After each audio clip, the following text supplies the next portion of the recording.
Hi there! In this video you will learn how to use expected costs and invoices in Husky. The difference between these two terms in Husky is related to the budgeting phase and the follow-up phase for budgets.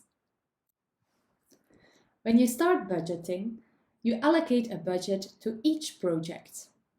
You can detail the budgeting further by adding different costs. These different costs are the amounts that you expect to spend on certain actions for this project. When the invoices arrive, you can add them to the costs created.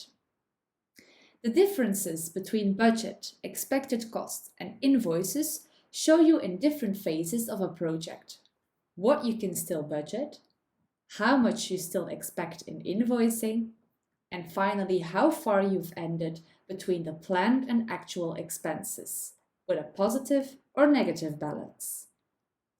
In this example, there is still a budget of 7,000 to allocate to the always-on projects, 6,000 to the campaigns, and there is nothing left for events.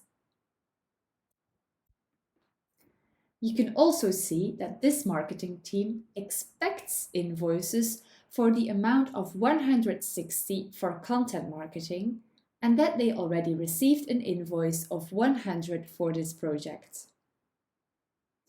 Further, this team can still add 2,840 extra costs for the content marketing to stay within budget.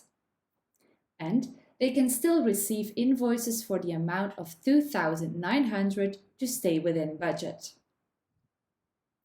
The expected costs are thus not sure yet, but they give you an indication of what you can still spend on other marketing actions.